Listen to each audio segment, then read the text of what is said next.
Welcome back to the Bigwater podcast. We've got Captain Chip Cartwright. You've been on here like a couple times now. One time. Well, now two. 2 times now. Yeah, 2 times. No, three's three, then you don't have to do it anymore. Perfect. So we did one. I know you don't watch these things. Chip's not a social media machine. I think he had it on his phone at one point or something, but we were doing a thing where we called it Campfire Confessions when we were like on location because we are in Ludington, Michigan. You want to tell them what we're doing? Well, we're up here salmon fishing. We're just fun fishing. That's right.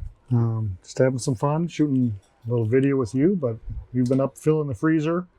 I think this is my 5th weekend up here, so. So we haven't done it every year, but just shy of 20 years, me and you on and off have come up here, kind of, we call it R&D. Yep. Because almost every spoon or something, just so you guys know, that are on the rods I've never seen before. And he's like, yeah, I have 2 of this, 1 of this. So we're testing things out. I don't think people appreciate, they're like, oh, it's so fun to test. It's really not, because 9 out of 10 don't work. Yeah.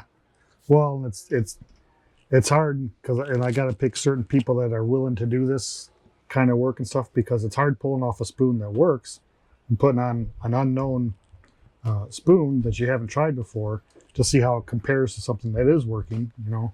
So not everyone's willing to do that, and you don't catch as many fish. I'm not really willing, but I know it's part of the deal. It sucks. Well, it's a little easier here salmon fishing because, you know, we get to run a lot of rods, so we can still have a good selection of baits out that have been working and still play with some new ones to compare them to.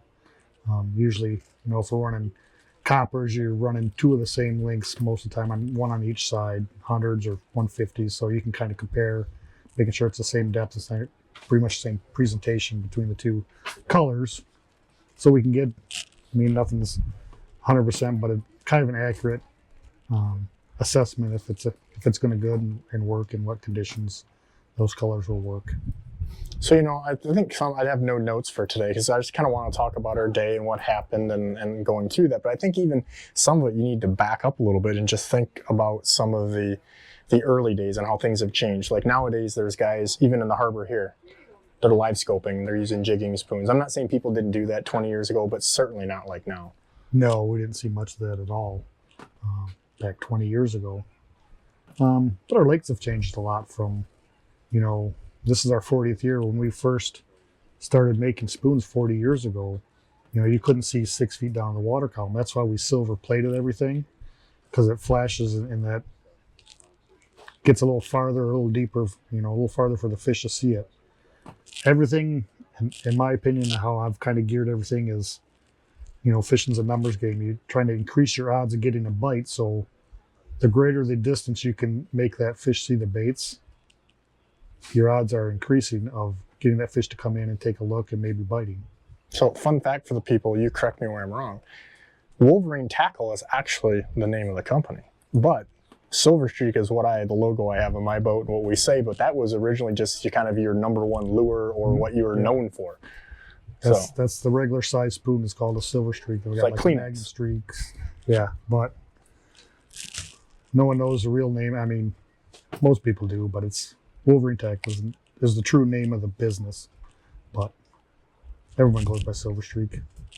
Catchmorefish.com. Like, is there a better name for a website? Yeah. So back then, I guess give the people a little bit a background. So again, go back to when your dad was yelling at you like we were yelling at CJ today. Obviously, totally different thing. You said right off the bat, dirtier water. You know, we've got way better Clean Water Act, all that good stuff. Yep. And that's why it's kind of funny we're talking about that.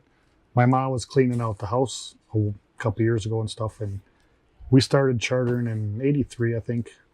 My dad was a videotape crazy. He videotaped every freaking trip. He was ahead of his time. Oh, yeah. He videotaped a lot of stuff he didn't want to see too, but we videotaped all these trips. Well, my mom cleaned them out, so my son was going through a bunch of the old fishing videos and stuff, and we're watching this, like, and we fished Frankfurt at that time in the 80s. It's like, we're up off the point, it's a big flat out there, and it's dead calm, 2 o'clock in the afternoon, you got 5 downriggers and 2 dipsies, and just pounding big kings. It's like, man, if it were that easy nowadays, you know, with the water clarity nowadays, and it's just changed our tactics. That's why we have the coppers, and, you know, as everything. So Did boat pressure come in there too? I mean, was there as many boats doing that back then as there is now? Oh yeah, because I remember we'd leave the harbor and we still fished real early, like we still do nowadays because the salmon bite early. But you'd have your customers look out and go, "Is that Wisconsin?" No, that'll be the boats we're fishing with today. Oh yeah, all the lights. Yeah, just a solid string of lights as far as you see from north to south. It's like, holy cow. Well, you know, really? as a guy that fishes walleye primarily for a living, there's a walleye time and then there's salmon time, and the difference is about an hour to 90 minutes or more as far as when you're getting up. Yeah. Most days, I mean, salmon bite early. I mean, today was a rare occurrence. We were all set up and nothing in the dark, and till the sun came up a little bit, we didn't have any bites. Be which honest, was kind of weird. You're a chill dude, but you were a little jumpy. I was a little twitchy. Chip I was a little worried because we were on the fish, we marking them, and there's a ton of bait in there, and nothing was going. It's like, oh boy. Yeah, and when you have all of the elements and you have time on your side and no boats around, like there was like nobody around. You found a little pocket there. Yeah. Yeah, that's kind of nice. What else is some major differences there, or maybe give me a little lay of the land for back 30 or 40 years ago as far as how things were different? Well, as far as the spoon manufacturing stuff, the paints that we have nowadays and the tapes that we have nowadays, everything is way better. Like our glow paints, we all have the extended glows, those 8 hours, and you can get different color glows. Where back then there was one, it was a green glow, and it lasted 15 minutes at best. You'd have to glow the crap out of it to get the length. Now, with this new extended glow, I think we can, glow it right up, and it lasts the whole time that you're going to use the spoon. Not that anybody will run a spoon 8 hours without catching a fish, so we don't need it to glow 8 hours, but and that's always been my kind of opinion. The old stuff, we glowed really hard to get the length, but I think we took more bites 5 or 10 minutes into that cycle when it was a nice soft glow. Well, I was just going to ask you, do you think there's sometimes too much glow? So, I mean, some guys make it work. It's that's the neat thing about fishing is we're all different. We all have different things. Every boat fishes differently. Every guy has different opinions and theories, and you go with what works for you. The more you fish, the more you figure things out. But I still think a lot of it is presentation, location.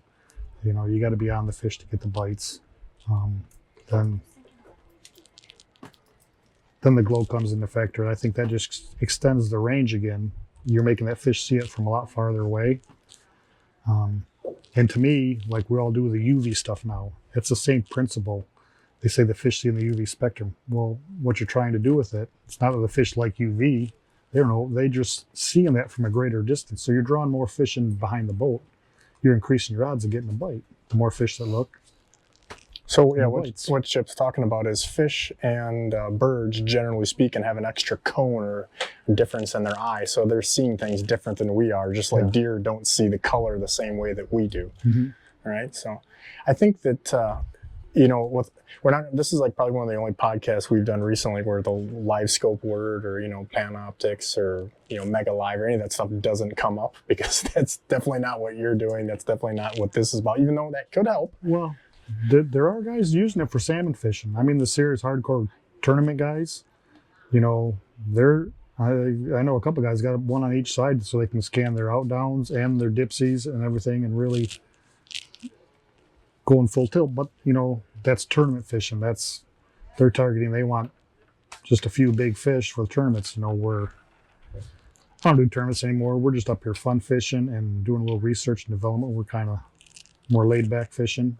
Well, with those guys, have they done like, so again, I mean, do you think that talking to these guys privately, tournament guys are always going to spend whatever money because they're always looking for any little, like a race car driver, for something just a tiny little edge.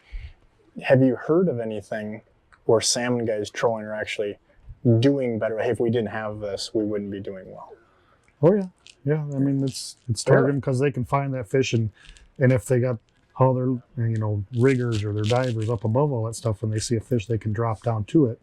If they're scanning out in front, and get down so you're, at least that fish has a chance of seeing your bait. So that's if you're running 30 feet above it, he's not going to see it. It's a really good point, because I think that people walleye fish, I think they're always asking me, you know, I'm kind of known for fishing like bead chains with your harness blades, like the Silver Streak Colorados primarily. And people are like, where's 40 back at? And it's like the difference between 1.2 miles an hour and 1 mile an hour for depth is quite a bit, but then turning the boat a little bit, cockeyed here, the port side, the starboard. And so an advantage, you know, same thing when you have a giant dipsy diver out, like a Lure Jensen dipsy diver or a mag. I mean, they weigh damn near pushing a pound on the mag. Yeah. And so again, you can actually look, you don't need to worry about, you can almost make your dive charts, but you can look instantly and be like, hey, this side of the boat, just like today, we're not get quite there yet, but you know, the currents were racing. And so on one side, you know, 60 may be catching them, but it isn't on the other side. And you can make that instant adjustment. Notice on that first pass, we're getting all the bites on the starboard side. That was hot. And then it all went to the port. Yeah. But anyway. It was currents, and we were kind of, but I was trying to hang that water temperature or that water depth.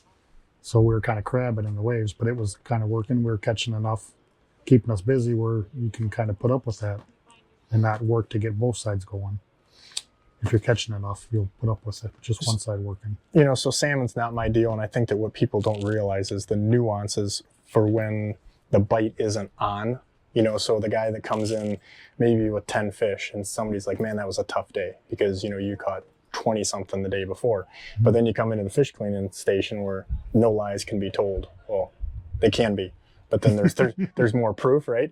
And then the guys, you know, everybody in the docks got 1, 2, 3 fish or something like that. And you're like, hey, things changed, it got tougher. And it's just the little nuances. And I think that going back again a few years ago with me and you, and I'm like, man, don't you run, you know, longer leaders? Or, you know, remember, because we're like, well, we think we can get by with it. And we had a few tough trips. And on dipsies and riggers in particular, it didn't catch hardly anything. We caught enough fish, but every fish we caught, do you remember this? Was on the boards. I mean, like every one. And they're hundreds of feet away from the boat, both back, and then hundreds something to the side. Well, it was a big learning curve for me because I moved to Lake Erie for 11 years, and I mean, I'd come up sand fishing once in a while and fish with somebody, but they're running their programs. And you know, last year was the first year I brought my boat back up here in 12 years. So I was relearning again. You know, things have changed in that amount of time where, oh yeah, we used to run 6 foot leaders. There was no problem with dipsies. Well, not anymore. You know, you get a few bites, but you can see we go to long leaders, and the dipsies were pretty productive this morning. They have been all year up here. Well, if these guys, they almost would have had to probably listen to our deep water walleye, you know, this year or last year, or the video we just put out of fishing like down near the Ohio-Pennsylvania line, deep water walleye fishing. Deep water relative for us compared to what we were in today or in the vicinity, but we were talking about using long leaders there, and I'm saying 9 or 10 feet. And when I say that, most people are like, oh, I'm not doing that. That's nuts. Tell them how long the leaders we were using today. Yeah, we're running 20 foot on our divers. 20 foot leaders on the dipsy diver. So people are like, oh, rod length. That didn't fly. No, it's a lot of hand lining. But honestly, this is probably the most amount of fish that we've caught, me and you together, on divers. Yeah. Yeah. I mean, almost we put them out for 1 or 2 fish in some of those other trips. And I mean, they were going today. Yep. Even the inside. But this year's a little different than last year, too. I mean, last year it was more of the fish were on the board rods and all the coppers and stuff. This year, the downrigger program and the divers have been just hotter than a pistol for a month up here. But since I got here, it's been a really good presentation where, you know, downriggers in the past have been a little slower. You get some in the morning, but they die right off where they've been good all day long. So with that said, with some of the dock talk, if we walked up and down here and started interviewing people, which that would be an interesting deal, but how many of these people do you think are using on their divers like 10 or 15 or 20 foot leads? Probably 20, 30%. Most people are kind of stretching them out. I mean, you can only get spanked so many times when guys keep telling you, you gotta lengthen them out. So, I mean, did you guys, again, I know, you know, when you own Silver Streak Tackle and you got a lot of guys that want some spoons, it's like a crack dealer, right? Yeah. So you'd be like, hey, I got you this new fancy, you know, salmon slapper color 2000 here. What's going on? How many of these guys have tried like 10 or let's say even 15? Like 15's not enough. Is there some experimentation with that? I'm sure. I mean, it's kind of different for every boat because you got to be able to net the fish. It depends on how many people you have on the boat. Every circumstance is different. You know, if you're fishing with 2 dudes, it's kind of hard. And if you're fishing with a smaller boat with an outboard and you got a net over that outboard, it makes it a little difficult. You know, it's even for me with this, I mean, I get the people to back all the way up to the door and I still got 1, 2, and then net and one-handed. Well, we had, it's kind of funky. We had you and your son all on one fish, so it's a pain in the ass. But if you're nice with 3 of us on there, and I don't usually always have 3 people to do that. And I'm going to tell you right now, there will be comments on here on the YouTube or any of that stuff, and that's fine. People are like, oh, I catch fish, I don't need to do that. It's like, well, I've done enough where we haven't. That, you know what, I'd rather deal with the pain in the butt of dealing with the landing than just sitting in a rod holder all day long. Well, that just goes back to what experience do you want on your day on the water? You know, you want to go out there and drink beer and catch a couple fish and have fun with your buddies, and that's fine. You don't have to go to this level. You know, I use an example, you know, when we're doing walleye seminars, and guys are like, do you really have to do that? I said, I got a buddy who weighs every freaking 1 ounce weight, so they're all exactly the same. So if you get one that's going good, you can repeat it. You know, what level do you want to take your fishing to? Who's that? I don't know, someone that's kind of sitting close to me, but that's why you're consistent and you catch fish every day, because you do all the extra little stuff. You know, that's at the end of the day, that's what adds up. It's all the little things that you put together. So I don't even know if we can describe how I mean, like you just said, we back up and you grab it, but have them, maybe we should tell them to go watch the video that we have out with our day on the lake together, because we did shoot a video for that. And it's basically, it is what it says it is. It's hand over hand. And you've got we had some kings that were pushing 20 pounds, and you start wrapping that, you got to be careful. Oh yeah. You can't really wrap it around your hands. You pretty much. There's still a little zest when you get to the back of the boat, and I've had a couple that, you know, you had to let go and back on the rod because he took off and peeling line again. Well, and people that have watched this video before we said this, or maybe if you're watching after to kind of make comment or thinking about this, there was times where I know both me and your son CJ on the rods kind of just basically let the fish go back out. Because then what was happening, they were trying to get up on the riggers. And all of a sudden it's like, guys, I don't care if you got the best P-line, leader material, the Shinsei like I use. It doesn't deal well with wire and friction. No, once it crosses over that stuff, it goes pretty fast, frayed, and then, one big tug with the salmon, because they're pretty dang powerful when they get their whole body against the current, your boat's still trolling, and they go sideways. You're yanking them at 2 knots trying to turn them. It's a lot of pressure. You can rip hooks or break line, and they're just big and strong critters, man. So on our inside divers, which again, I think we caught more fish on those probably than on most of the times that I fished with you, because they were going. They were actually just, we had stuff in the water for a while there, and we were using wire divers for those. So tell me a little bit about, obviously you probably get a little deeper than the braid. Yep. But it's also a little more than that, isn't it? It's a little more. Sometimes you think there's a little vibration off the wire that gives off a little different harmonic, that maybe that's exciting the fish and bringing them in. But, again, you can get a greater depth with a shorter lead. We're running mags on the divers, on the inside divers, the wire divers. Those are always run my insides. So you can actually, for people that aren't knowledgeable on this, like typically with walleye fishing, we use a size 1 dipsy, which people think that's big, and it is. Mm-hmm. But you can put actually just a bigger ring on, which is going to give more surface area. So that's going to get deeper right up there. Yep. But then they actually make a mag dipsy on top of it, which has way more weight. A lot more weight in it, so it'll dive a lot deeper for you. So with the same amount of line compared to the regular one. So. And, again, I think sorry, go ahead. I said, because today it wasn't bad. We're only fishing 50 foot of water to 60 foot of water. We're only 60 and 80 foot on our leads, but out here salmon fishing, sometimes you got 250 feet out on a diver when you're fishing deep. That's anything to get down a little deeper and a little shorter line. Well, that's where I was going with this next. So people that maybe watch this and they're walleye fishermen, they don't know what's happening. These fish are moving in to, do their thing. Well, all year we've had cold water here. Only one weekend that I fished like 100 to 120 feet down on the riggers. We've had nice cold water. We've been fishing the top 60 feet of the water column for a month here. That's a whole different style of fishery when you're fishing the top. You're almost like walleye tactics, because now you have so many more options that are available to you. But things can happen a lot faster too with those fish, because you're not spreading stuff out as much, so you can get tangled a lot faster because everything's a little tighter together. So let's be honest, let's back up on this water thing and explain this and how we're checking it with the fish hawk and all that good stuff. But you were kind of shitting your pants a little bit this morning or last night because things changed. Like the bite's been really good. I mean, we had a great bite today, but we did better than the majority of the guys that we're kind of running around with here. But that water thing, tell them what happened and why that kind of, you were freaked out, be honest.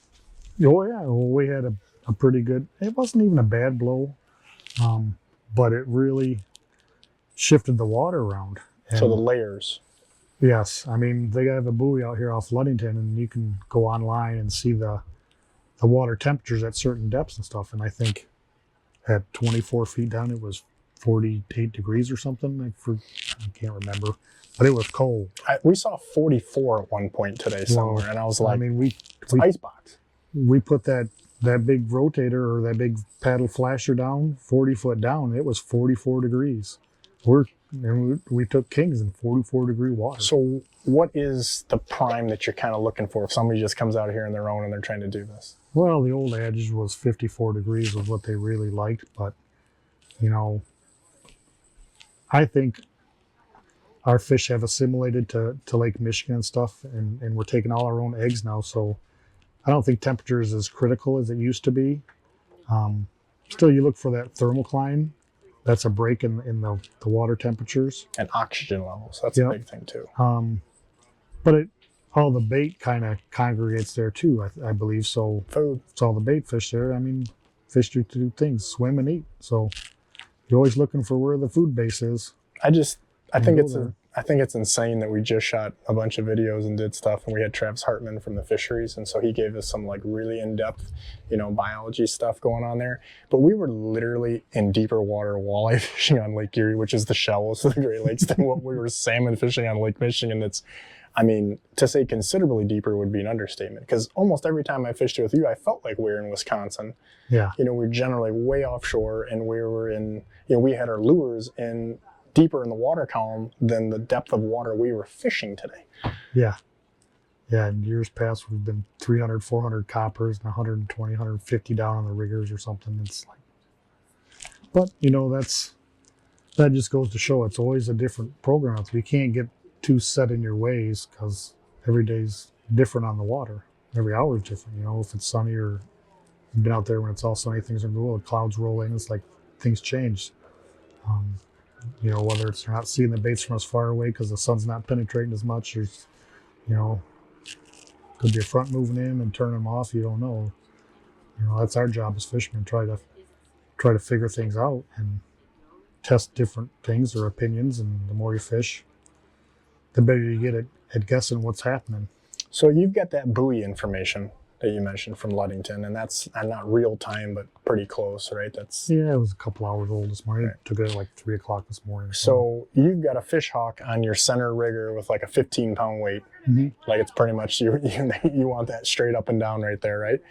And because I've seen you do it before. I don't know what you did today or if you even looked, because if you had time, but are you lowering that in different portions to see that temperature? We did when we first started out. I started at 20 feet, and I usually go 5 foot increments, unless you're marking a good thermocline on the graph. Like I say, it's terms of, well, what's your plan for the day? I'm like, I don't know until I go through the periods. I got to see what Mother Nature's throwing at us. How could you? Yeah, and then I may have an idea what I want to do, but it's like this morning, I really didn't know what we were going to do. Well, you look at the rocket launchers, you got 300 wire or coppers, you've got hundreds. You got everything ready, but when I saw the water temperature, I knew the water went really cold. And the fish scattered. Yesterday was a little tougher fishing than it has been. But you guys have been really spoiled this year. Oh, it's been phenomenal fishing. The last handful of years, I've had to hear it from my buddies in Wisconsin, how they were just smashing them. And it's almost like they literally flipped to the other side of the lake this year. We fished our butts off last year for just a few fish. It was tough sledding. We got some fish, but nothing like it's been this year. But that was just my thoughts. It's like, to increase our odds, now we wanted some big fish. let's stay close to the pier heads because those fish are going to stage. If the big kings are going to come, they're going to run the river. That's, I thought, our best odds of getting some nice fish was if we stayed close and we only ran half a mile from the pier heads and set up in that shallow water.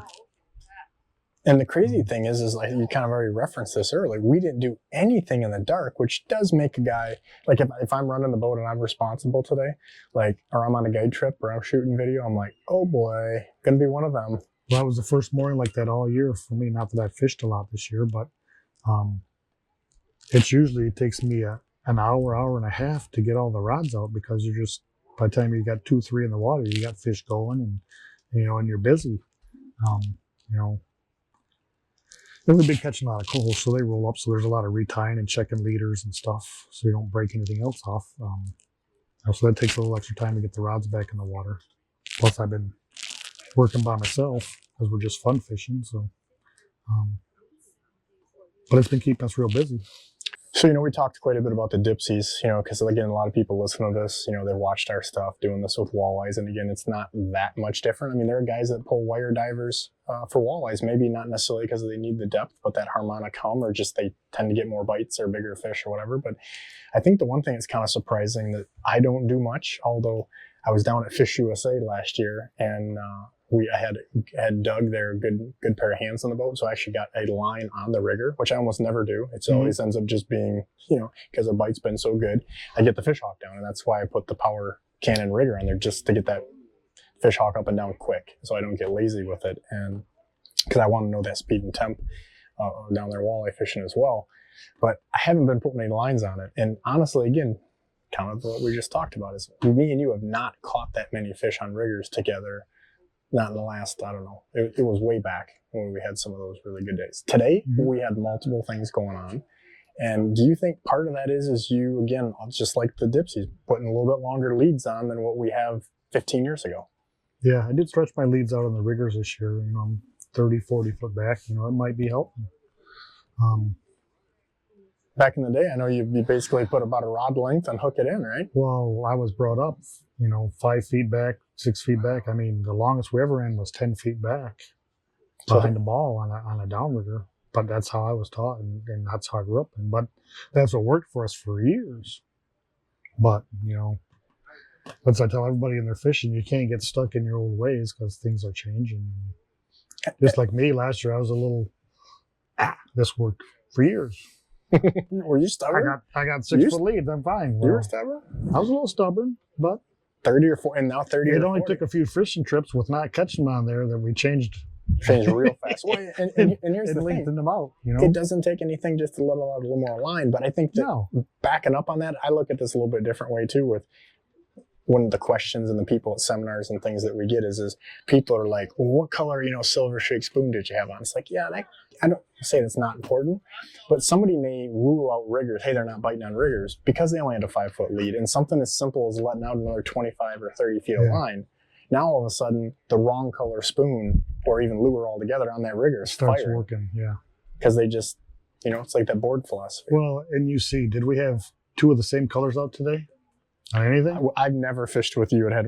I don't even think you would allow me to, because if we were catching fish on a bunch of different rods, you'd be like, perfect time to check stuff out. And I'm like, I mean, I get it. Once in a blue moon, I might have 2 of the same colors if that rod's going time and time and time again. But I don't know. You'd still want to try something. Everything was. I mean, the riggers took bites. The divers took bites. The boards took bites. I mean, a couple on the paddle. Plugs took a few bites. Spoons took the majority of the bites. Well, and that's kind of the next thing that in my thought process about, kind of reliving our day basically is, I know you want me to live this, but you make great spoons. There's also times to use other things. Oh yeah. And today we kind of saw that for a little while. It changed, then it changed again in the afternoon, but early I tell them what happened on the center rigger.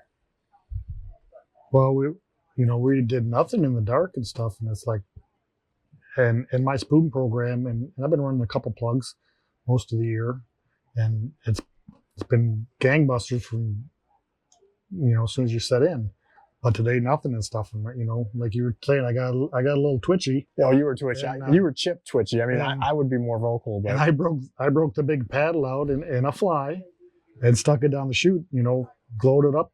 You know, I used a nice big glow paddle just trying to suck some fish into the rest of the spread, but it wasn't down long and it went. and it went again. Yeah. Yeah, and And in that cold water, I mean, 44-degree water, it went off twice with nice kings on it. and I know there's different brands of different things. Like you guys had back in the day something called the woodchuck, right? Yeah. So kind of explain that, even though you don't sell any of that stuff anymore, right? You got to be a really good friends and family to see those. Yeah. The guy that used to turn them out kind of passed away, and it's kind of gone by the wayside. Plus, we didn't have much of a coho fishery for a while. I mean, it's mainly what we made it for. Well, originally, Basically, I don't want to insult you, but it's like a Originally J it's- plug. yes. Originally, it started. My dad fished for Louis Jensen in the '70s, and we used to fish Charlevoix all the time for lake trout. Or we used a chrome blue scale fire plug for lake trout behind a 2-bladed troll. It was money. Well, my dad started doing 2-inch J plugs out of balsa and using that instead of a fire plug. We called it a C plug, and it kind of grew from there, and we turned them out a little better wood because the balsa Would shoot up pretty quick. You went through a lot of them with lake trout, but you know, it was a really good coho bait for a long time. We used to make a ton of them, and it's just a short wooden plug, so it has a lot more action. The key with the plugs, because we tried to make a plastic version of his little balsa one, and it was just too heavy in the tail with the plastic. It just killed the action because it doesn't have enough surface area on the lip to make that plug work. Where, you know, the J plugs, it's got a nice big lip on there, and you can overcome a lot of things. Yeah. And it's like when I say J plug, you know, that was Lure Jensen one. I don't even know if they were the first one to do that, but people think of that style bait. But us walleye guys, you know, people listen to this, when you say plug, they're thinking like, you know, husky jerk or tail dancer or something like that. But this is, you know, basically it slides up and down. You can have a little hook harness. Yep. If you want to see it in action, check out our video Day on the Lake, because we caught quite a few. Actually, our very first rip on a board with a copper line it didn't hook up, but was on. Yeah, and that went multiple times as well. Yeah, we caught other fish on that. Yeah. But again, not selling out. So again, Chip's a spoon guy. We're testing out spoons. That's part of the reason for being here, aside from having a little fun and fellowship. Yeah. But we're still fishermen, and we're going to run what we need to do to catch fish. It's just like guys that fish and promote for me, and they're charter guys. That's, you know, it's my rule. First and foremost is your clients. You fish whatever you have to fish to catch a fish a day. If it's something that I make, great. If not, well, I think our stuff works more often than not, but nothing works 100% of the time. And the caveat to that, though, I think the funny thing of the whole thing is that, you know, I know we're not chartering, but even with clients that I have, when we start catching, they're like, I know you got 2 of those. I know you got 3 of those. That stuff, it caught some fish, but it definitely slowed. And as the sun came up there, the spoons excelled. Yes. Like, especially on the port side, like those on the divers and on the coppers, that was the deal. Yeah. Well, we started changing up too. I took some of the glow stuff off and put some of the brighter new stuff on, tinkering, you know, just to see what's going on. But it's been, you know, and it's not a big variation like we talked earlier in the out on the water fishing. You know, more what I do now for new colors and stuff is we take some proven patterns and tweak them. Like now with the UV tape, we're putting UV tape and maybe some different colors on the ends, or trying to upgrade an old color. And you know, one of our good spoons most of this year has been the tequila melon. You know, the tequila sunrise has been around for 35 years. I just did an antifreeze, put some UV tape on it, and put watermelon dots on it instead of the crushed ice tape. You know, it's kind of, all of a sudden, it's been a hot bait for me all freaking year. They're definitely going to have to watch the video of us the Day on the Lake, because you were explaining patterns, and I don't know, you probably don't know this. Next year is going to be 25 years of us working together. Is that hard to believe? Holy cow. That's a lot. And, today on the boat, he's explaining that, one of the spoons we were catching on, he's like, I took this and we mixed this and did this. And so that we kind of put two great things together. I am, as you know, horrible with names. How many colors have you had in your lineup? Thousands. How do you guys keep trying just the numbering system to keep? I mean, because I know that there was easily 400 on one sheet at one point. There's over 600 colors, but if we don't sell many for a couple of years, it gets axed, and then after 3 years, we'll reuse the color number. Well, do you remember I have a buddy he says, hey, and he showed a silver streak, and you're like, we quit making that 30 years ago. Yeah. I never forget how to paint them. We just don't have them in production anymore. I get it all the time. We probably shouldn't say that you would paint that for somebody if they wanted a 900,000 of them, but I guess if somebody wanted enough of anything, it could happen, right? Well, I try to accommodate people as best we can, but when we're busy and stuff, it's hard to slip in some of that stuff. When we're slower, I can slip in some special painted stuff. Like how about Fish USA exclusive colors, Robertson? Yeah, I don't know who named that one, but that was a dig on me. Just so you know, some guy, I don't know. That was not me that actually named that. That was no, that was Doug. That was your color. That's what you wanted. That was Doug at Fish USA. He calls me Robertson because he says I could get sunburned in an indoor soccer game. So something about the UV lights getting to me or something. I don't know. But that color, you talk about the R&D on that, and that's totally off topic, but it is hilarious because the conversations me and you privately had, I don't think this is like top secret stuff, but you're like, hey, in walleye world, silver doesn't sell well for me, right? No. Yeah, no. And I show you spoons and blades, we don't do much silver. The one post I put on Facebook or Instagram where I had the original 4 you painted me and their metal was grooved and all that. And it's like, if that doesn't tell somebody like you should use this. Well, and I'm not saying it doesn't work, because crankbaits, it works great. If people don't put them in the water, it doesn't work. If you can't, and I get that all the time in the shows, people come, show me the one that's going to work. I'm like, well, which one are you going to run? Where you at? I mean, everything will catch a fish. Some things you just got to drag around a lot longer before it catches that fish.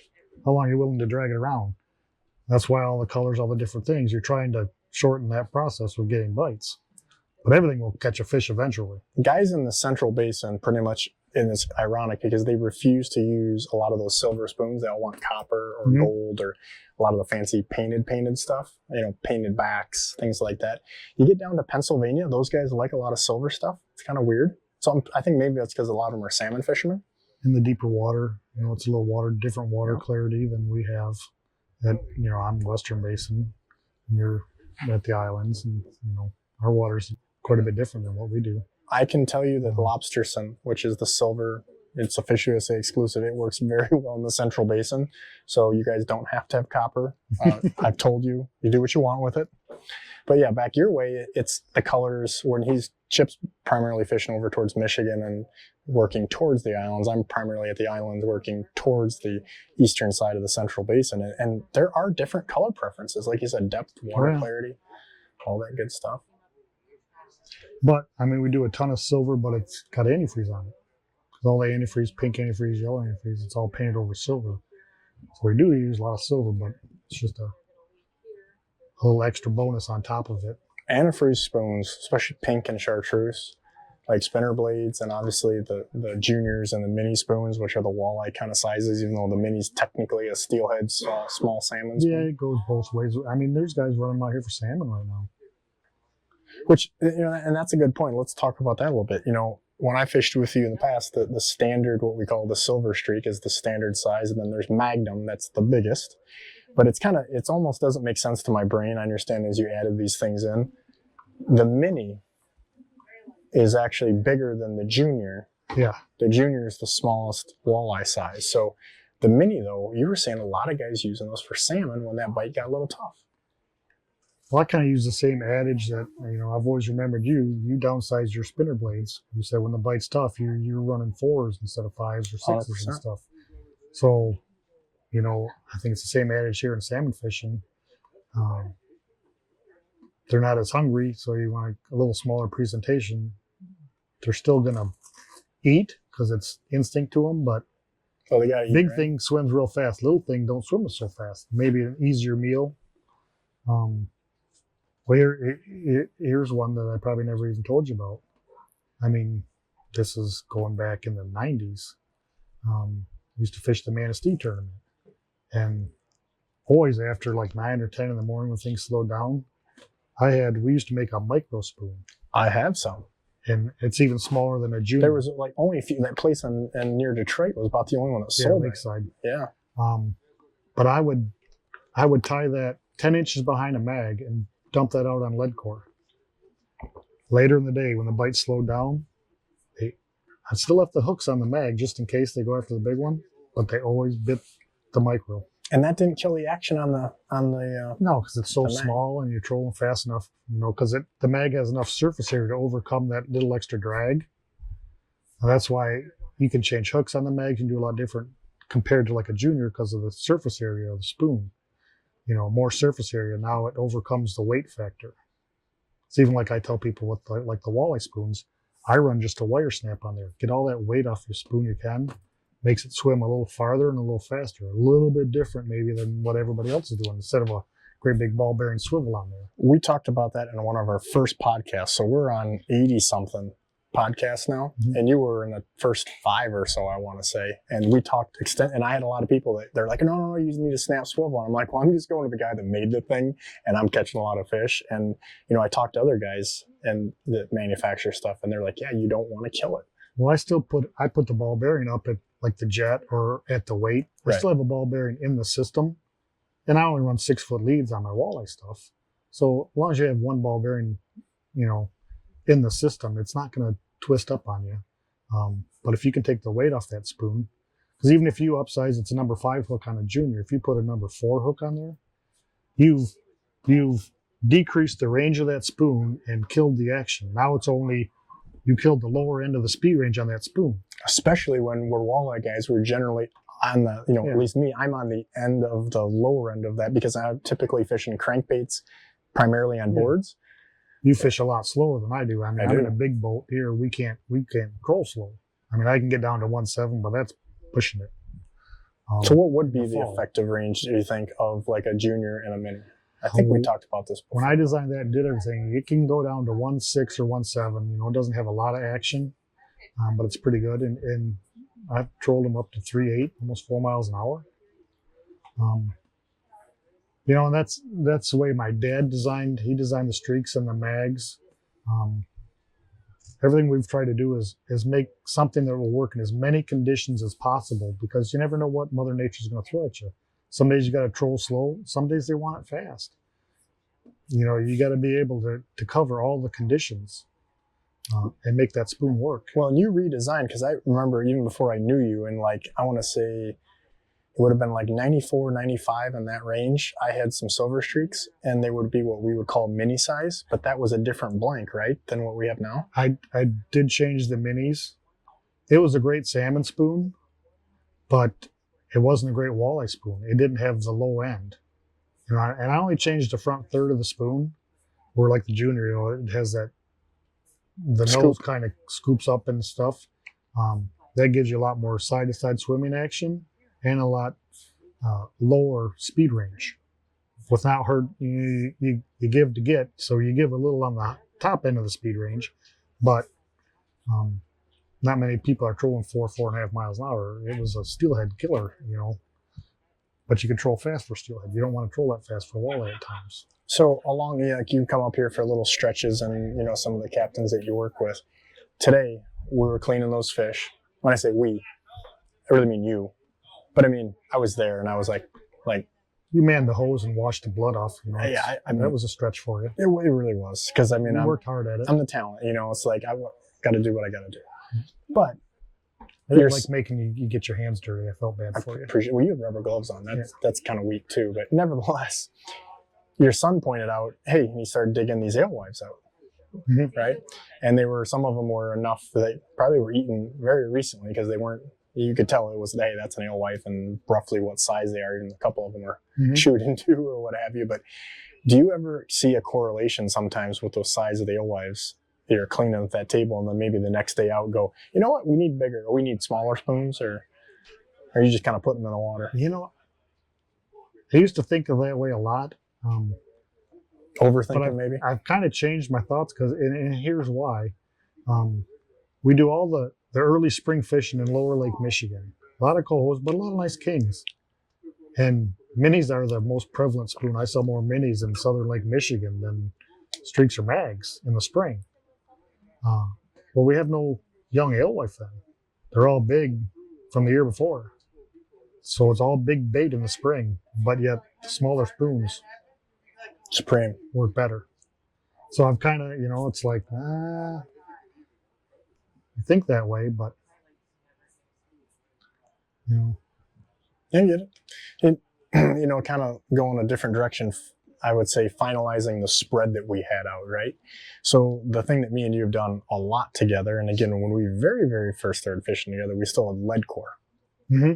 Like some, what I'm going to call segmented lead core. And then we even had a full core. But so people that have watched our videos, and if you haven't, go back, because we're not going to get too crazy in the woods with this, but we've been running for walleyes a lot of lead core. And we've even been using a different type of lead core. We've been using Suffix 832, which basically has that, you know this, but it has a gore sheath.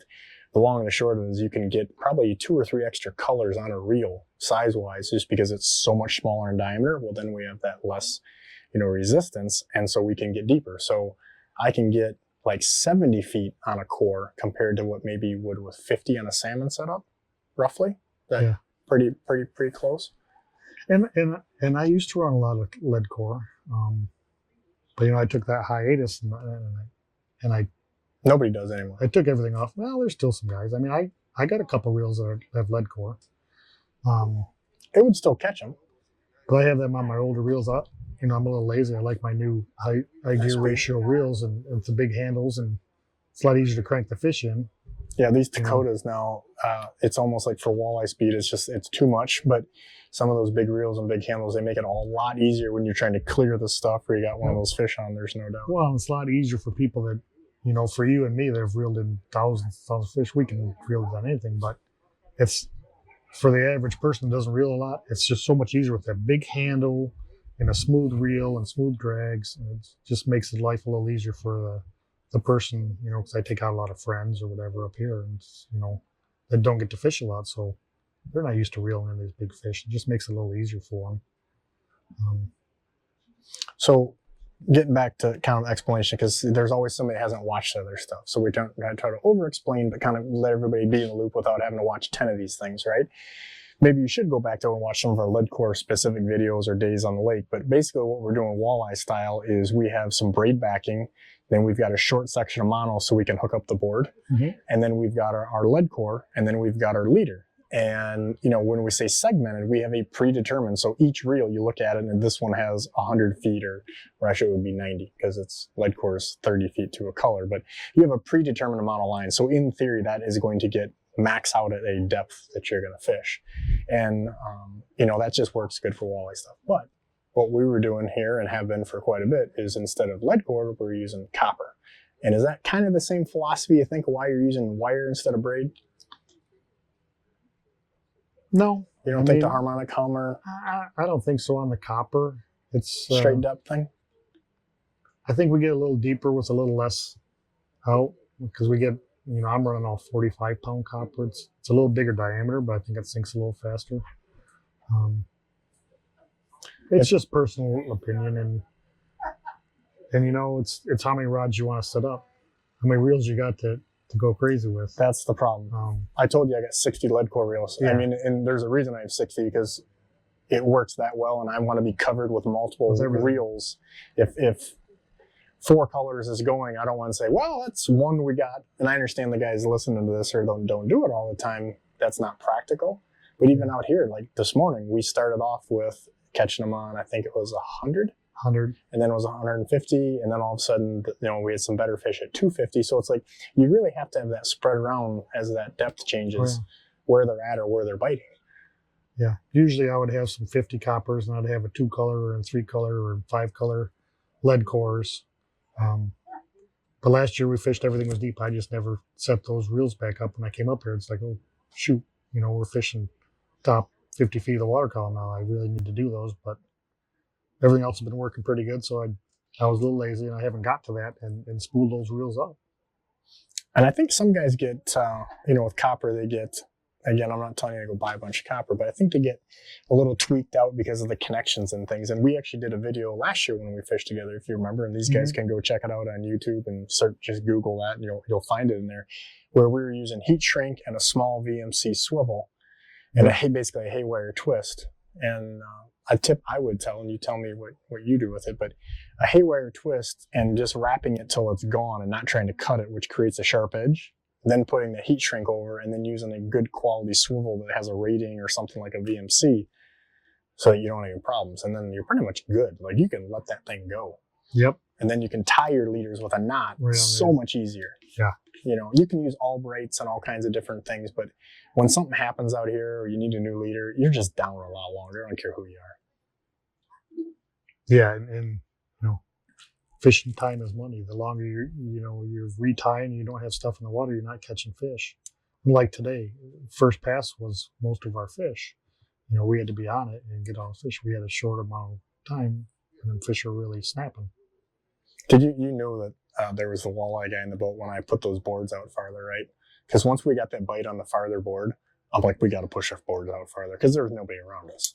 Well, you just couldn't see them when you first put them out. It was pitch black. You couldn't tell how far they were out. It was very difficult. And I was watching line angles and all that good stuff. You couldn't see how far they were away from the boat when we started. So as things have changed here, I mean, where do you as a lure manufacturer, but also fisherman, like where do you see this kind of going? I mean, let's forget the live scope and all that, but from a lure manufacturing standpoint, what are some of the things that are trends you think? We're past the super, super mega glow, right? And the UV's kind of even more so than that now. Yeah, glow is still prevalent, and I think it's been good this year. And a lot of the stuff we did is glow. Usually I do new glow colors every year, 2 or 3, just to keep things relevant. But it's really is what materials become available to us. It's like the paints, from when we started to what we're doing now. We just did base colors and added a little tape when we first started. That's all you had. Now the paints that are available to us and all the different stuff, tapes that are available, it just opens the door. And we're tinkerers. We're always playing with new stuff, trying to build the better mousetrap. So, I think as fishermen, we're the same way. We're always want to play with something, see if we can optimize some way we're doing something or what we're using to make things just a little bit better, or maybe put a couple more fish in the boat. I don't think there's any huge gains to be had in the industry anymore, but we're making, small little steps just to try to be consistent day in and day out, no matter what Mother Nature throws at us, what conditions are. We try to make stuff that will work in as wide a range and many conditions as possible. It's just funny to me how, even like today, progression of J plugs and, fly rigs. And even like, I can remember you did it years ago when it was really tough bite. We knew it was going to be a tough bite. We used some meat rigs, basically cut strips and different things like that. But it always seems to, when the bite's okay or later in the day, at some point, it always seems to revert back to spoons. And I don't know if that's because of the proportion of how many are in the water, but it seems like it always kind of goes full circle and goes back to that. It's just a quick and easy presentation, and it's productive. Like I say, last year we ran cut bait, and since I got here this year, our spoon program and the plug it's been so good. I just haven't had to run cut bait. I've been productive enough where I don't have to resort to that. Today maybe it would have helped us a little bit early on. I don't know, but we figured it out. We got some going. You never know, right? I think the thing with spoons is, I've learned this with you, even a story that I'm sure we've told on the prior podcast and many other times, but when we're working sport shows and when we've worked them together, there always becomes throughout a weekend one guy that walks up to you and he's like got a spoon that looks like somebody ran it through like a belt sander. Mm-hmm. And he's like, hey, paint came off this. And usually it's the guy joking because he's trying to say, hey man, this is awesome. Look how I caught 900 walleyes or salmon on this spoon. But you want to tell him what you always do, because the guy was kind of like jokingly saying, hey, the paint came off. What's the deal here? It's ground off. You want to tell him what you do? Right in my pocket. And sometimes you give him a new one. I give him a new one. Because he wants the one. He says, what do you do with that one? I go, it's going on my boat.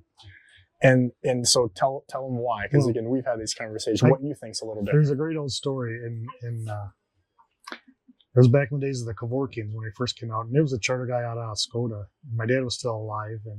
And we were at a show, and the guy comes up, hey, Charlie, look at this spoon. I caught 80 fish on this last year. This was our killer. I mean, it was just chewed to pieces. Dad says, oh, that's great. Take a couple new ones. Guy says, oh, thanks a lot. And then about 2 minutes later, the guy's son walks up who mates for him. He says, Dad, you show him that lure? He says, yeah, he gave me 2 new ones for it. Kid says, what?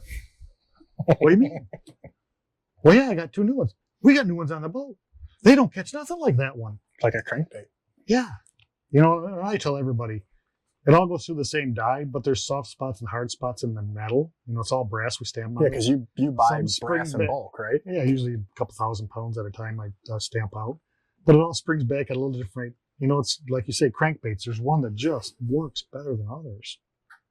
Well, I remember you were telling me some of the old guys you ran around with that were doing colors and stuff, they'd get 3-4 dozen of a color and run all of them and keep 6 out of that freaking 4 dozen. These are the ones that work. Those things, yeah, these are the fish catchers. And I think manufacturing has gotten more consistent, or places like Rapala that hand to, there are difference in that. And that's kind of where I was going. I'm not going to name companies, but I have some friends who are using some spoons, and now all of a sudden they're made overseas. And they're like, because they're not using brass or whatever they're using. And these spoons are literally folding, and not that couldn't happen with yours or somebody else's after some beating, but some of these are after a fish or two are literally folding in two, or they come out of tune. Even if it looks right, it's just out of tune enough and you just don't catch them anymore. Yeah. Well, even before that, I mean, like I say, everything will catch fish. Some got to drag along further, but it's when the bite's on, everything works. It's when the bite is tough, when things shine that consistently work and stuff. And that's, what we've kind of done. And we worked real hard and figured something out with our spoons. We own all our own tooling. We stamp all ours out. We think we figured out a little bit of action that works in as many conditions or more conditions than most. It's how we've always treated and kind of gone at things. So you need something that works all the time, not precision under one condition, because there's just too many to keep track of. And, it's just like here. What we did 2 weeks ago is not what we're doing this weekend up here. Fishing. Weather changed, waters changed, we're fishing differently. You got to be able to change on the fly and do different things. And if you have a plug or a rotator or something that works in as wide a range than anything else, well, that's going to produce better for you. You can keep it in the water longer, so it's going to take you more fish or catch you more fish. So what's one thing that you could leave us with here that's going to help people that you see as you walk up and down the dock, or people that are maybe too stubborn to make those changes, that somebody could implement fairly easily in their setup that's going to make them a better fisherman? Well, I tell everybody, go fish with your friends, fish on different boats, see how they do things, because you have one thing set in your mind, this is how it's got to be. Well, you might not do exactly like on somebody else's boat, but you might take a little bit of something they do and put it into your program. And make it work and make your program just a little bit better. We're all just fine tweaking. The guys that fish a lot, for the new guys, yeah, it's just time on the water and learning, and remembering, the only reason I knew to go where I did today is, this is my 40th year of chartering. You're old as I ran my first charter 40 years ago for salmon fishing. Wow. It's a little scary talking about that. Yeah, I hope this wasn't a charter today, because I don't really have any money I left my wallet. Yeah, you cost me a lot of money. But that seriously is a good tip, because even, I'm going to tell you right now, I've run 15-foot leaders on dipsies for walleyes, and more down in New York waters or Pennsylvania. And when I tell people that, they either say, well, I'm never doing that, or you're full of shit. When you said we had 20s today, I was like, what? But again, I'm open-minded enough. I know that you didn't, especially how stubborn you are, that's not a random number of, oh, let's just see, I had this much left on the spool, so let's just run this. Because you have to understand, like, that if you're doing that, it's a pain in the butt. So if you're doing it, I know that there's a reason. You know, I might have gone 25, but like I said, I get the people to back up to the door, and I can grab the line with one long thing in my arm. I can just net the fish when that Beckman net's fully extended. That's as long as lead as I was willing to go. You know what? I can't do a double pull. I got one long yank, so 20 feet is I can just get it in the net. And that's one of the tips. I know sounds crazy, but it's like one thing that always just wears me out with people is when they have really crappy rain gear, and especially when you fish in an open boat like I do, like you're going to use that, even if it's not raining, you know, as a wind or whatever block. I mean, we were in the salmon boat even when it's not raining, especially in the morning. Having good rain gear and then having a good net. Some of the nets I see with these people, I use basically the same net you do. It's a 6+3, so a 9-foot handle Beckman. My hoop's just a little smaller, but still really oversized with that bigger bag. And the amount of times people lose a fish at the boat because the handle's not long enough, the hoop's too small, or it's all worn out is mind-blowing to me. And you think about it, you're using it on every single fish. Yeah. And that's such a critical area because, you know, you get one stab at it, you get the hook in there and that fish is gone. And you know, if you miss them. Those Beckmans, I mean, they're a little more money than obviously something you're going to buy at some bargain store or something, but I am still using one that I have from high school in my boat right now. Now, you might have had one go, did you have one go over, or what happened? Because I've lost a net or two. Because we had a brand new Beckman. We almost lost one today. You want to talk about it? We don't have it in video, so you don't have to, but I mean, no. But Ross's cat-like instinct, I mean, it's been there. I stick my net there for forever. It just sits on the side of the boat, but I don't know if we hit a wave or something today, but something perfect. It came flying out of there, and Ross's cat-like reflexes, man, he jumped up and grabbed that thing as it was spinning around and out. Saved my net. I guess I owe you. You know, I think we're going to end it on cat-like reflexes and Chip owes me. That's how we're going to send this back. So I can't thank you enough for giving us your time, because I know you had to get up super early today, and yet you humored us with your time yet again. So make sure you check out the other podcast with Chip talking about how the Silver Streak Company, kind of his dad, and how the whole thing got to where it's at, and some really good tips and tricks on that if you haven't listened to that. Other than that, make sure you check us out at bigwaterfishing.com. Producer Dude and Boss Lee both tell me to say, look at our Instagram, look at our Facebook, please subscribe, and then comment, and then share. And all that good stuff. Share if you care. That says, they say that's kind of your fee for this free show, because when they share, it really helps out. And then we can do more of these. Until the next episode, we're going fishing.